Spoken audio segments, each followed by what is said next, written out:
18 h ce mardi 22 avril. Merci de nous rejoindre pour l'information sur RTI 1. Démarrons au Ghana ce mardi à Accra.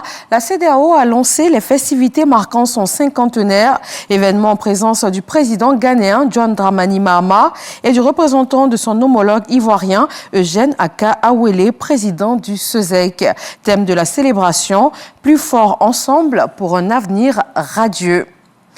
Vous le savez, depuis hier, la nouvelle a fait le tour du monde. Le pape François n'est plus.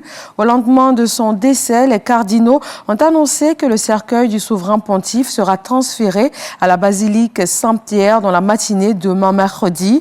Les présidents américains Donald Trump, français Emmanuel Macron et ukrainien Volodymyr Zelensky sont attendus lors de ces funérailles annoncées pour le samedi 26 avril. De son côté, le Kremlin annonce que le président russe Vladimir Poutine ne prévoit pas de se rendre aux funérailles du pape. Et puis ce deuil qui vient endeuiller le village de Tiara dans la région de Dabou et toute la Côte d'Ivoire avec, hier, lundi de Pâques, une pirogue transportant 16 enfants de retour de la Galilée, activité spirituelle organisée chaque lundi de Pâques, a chaviré dans la lagune. 12 d'entre eux, âgés de 8 à 13 ans, ont perdu la vie. Le ministre délégué au sport, Adjé Silas, cadre de la région des Grands Ponts, s'est rendu sur les lieux afin d'apporter le soutien et la compassion du gouvernement. Pour l'heure, les circonstances exactes de l'accident restent à déterminer. Une enquête a donc été ouverte.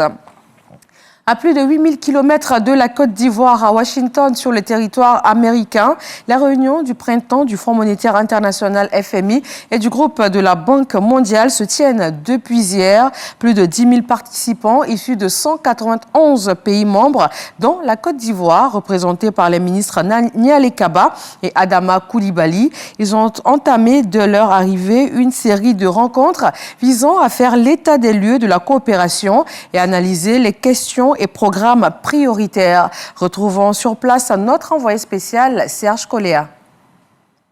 C'est une tradition pour la délégation ivoirienne. La ministre de l'économie, du plan et du développement, Niale Kaba, et le ministre des Finances et du budget, Adama Koulibaly, entament leur mission à Washington DC dans le cadre du printemps du Fonds monétaire international et du groupe de la Banque mondiale par une rencontre avec l'administrateur de la Côte d'Ivoire au FMI.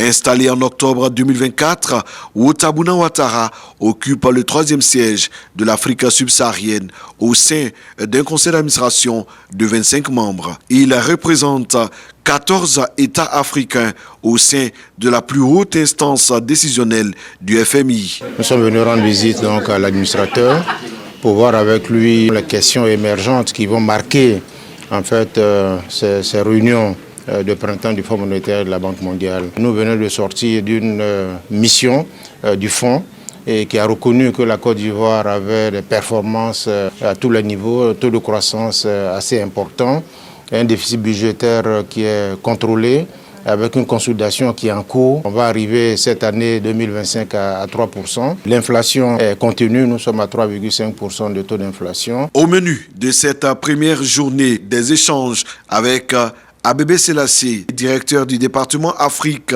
du FMI. Après le FMI, c'est au tour de la Banque mondiale. Le vice-président de la région Afrique de l'Ouest et du Centre, Ousmane Diagana, entouré de ses principaux collaborateurs, fait le point de la coopération avec la Côte d'Ivoire. Cette rencontre a été l'occasion de saluer la qualité du partenariat entre la Banque mondiale et la Côte d'Ivoire. On a un portefeuille de plus de 5 milliards de dollars. C'est le deuxième portefeuille au niveau de la région de l'Afrique de l'Ouest et du Centre après le Nigeria. Nous avons également saisi l'occasion pour féliciter aussi la Côte d'Ivoire à travers le processus qu'il a mis en place pour préparer son plan national de développement. Nous sommes au bout d'un cycle de réflexion sur notre développement à moyen terme. Et nous voulons entamer donc la prochaine étape, les prochains 5 ans, avec l'expérience que la banque a d'aider des pays similaires à atteindre donc les objectifs de développement à long terme.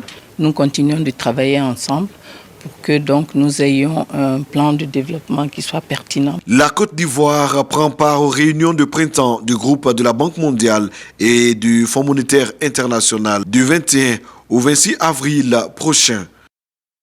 Et puis Haïti, pour terminer, le pays est menacé de chaos total. C'est une alerte de l'ONU face à la violence des gangs qui ne faiblit pas. La représentante spéciale de l'ONU dans le pays s'est exprimée sur la question devant le Conseil de sécurité, précisant que le pays s'approche du point de non-retour et pourrait sombrer dans un chaos total face à la montée en puissance des gangs. Dernier point de ce flash d'information. Merci de nous avoir suivis. Tout de suite après, l'actualité dans nos régions. Et je reviens à 20h pour le journal sur RTI 1. À tout à l'heure.